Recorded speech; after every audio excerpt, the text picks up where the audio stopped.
یہ 30 دسمبر کی ایک سرد رات تھی اور رات کے 8:45 بج رہے تھے۔ ٹھیک اسی وقت کچھ ہی فاصلے پر لاہور کی ڈیوس روڈ پر جنگ اخبار کے دفتر کے سامنے ایک رکشہ رکا، جس سے اترنے والے شخص کو دیکھ کر کوئی یہ اندازہ نہیں لگا سکتا تھا کہ ویسے تو معذور نظر آنے والا یہ مڈل ایج کا آدمی وہ سفاک، وہ ظالم قاتل ہے جس کا چرچا پچھلے 4 ہفتوں میں پاکستان سمیت پوری دنیا میں ہو رہا تھا۔ اس کیس کی عجیب بات یہ تھی کہ اس جرم کا انکشاف کرنے والا کوئی اور نہیں بلکہ یہی شخص تھا، اور اب وہ اپنی ہی مرضی سے گرفتاری دینے آیا تھا۔ اخبار کے دفتر میں جب اس شخص نے اپنا انٹروڈکشن کروایا تو وہاں چند لمحوں کے لیے خاموشی چھا گئی۔ وہ آدھی عمر کا شخص اپنا تعارف کرواتے ہوئے بولا، میں جاوید اقبال ہوں، 100 بچوں کا قاتل۔ جاوید اقبال مغل ایک ایسا نام جس کو سن کر خوف آتا ہے، ایک پاکستانی سیریل کلر اور ریپسٹ جس نے اپنے گھنونے کرائم سے پورے پاکستانی نیشن کو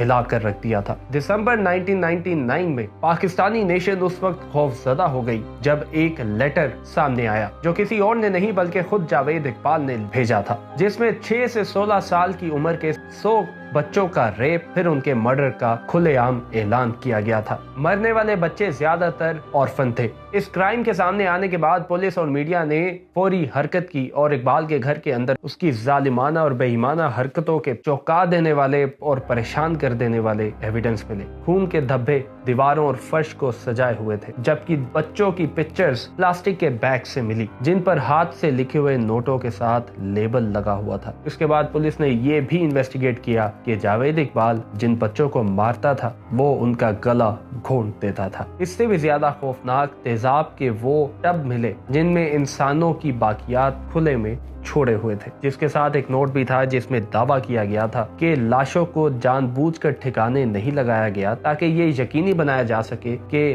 جو اتھارٹیز ہیں انہیں ڈھونڈ سکے۔ اس بے حسی نے پوری دنیا کو ہلا کر رکھ دیا۔ جاوید اقبال نے اپنے اعترافی لیٹر میں یہ بتایا کہ اس کے ان کرائمز کا مقصد انجسٹس پر بیس کرتا تھا۔ اس نے لاہور پولیس کے خلاف نفرت کا اظہار کیا، جس کے بارے میں اس کا خیال تھا کہ پولیس نے اسے 1990 میں ایک لڑکے کے خلاف ہراسمنٹ کے کیس میں اسے اریسٹ کیا تھا اور اسی کے ساتھ اس نے ریونج لینے کی ٹھان لی۔ اس کے مطابق اس کی ماں نے اسے گرفتار ہوتے ہوئے دیکھا اور ماں اس چیز کو برداشت نہ کر پائی، جس کے بعد اس نے یہ قسم کھائی کہ وہ ہر ماں کو اس درد سے گزارے گا۔ اس کے ٹرائل کے دوران اسے اس کی جرم کی بربریت کے مطابق اس کو سزا سنائی گئی، گلا گھونٹ کر موت، اس کے بعد اس کے جسم کو 100 ٹکڑوں میں کاٹنا اور ایسڈ میں ملا دینا تھا۔ ہوم منسٹر معین الدین حیدر نے اعلان کیا کہ ہیومن رائٹس کے حوالے سے پاکستان کے عزم کے تحت ایسی سزاؤں کی اجازت نہیں ہے۔ 9 اکتوبر 2001 کو جاوید اقبال اور اس کا ایک ساتھی ساجد احمد دونوں کوٹ لکھپت جیل میں اپنے سیلوں میں مردہ پائے گئے۔ گورنمنٹ کے لیول پر ان کی موت کو سوئسائڈ قرار دیا تھا، لیکن ایویڈنس یہ بتاتے ہیں ان کا مرڈر کیا گیا تھا۔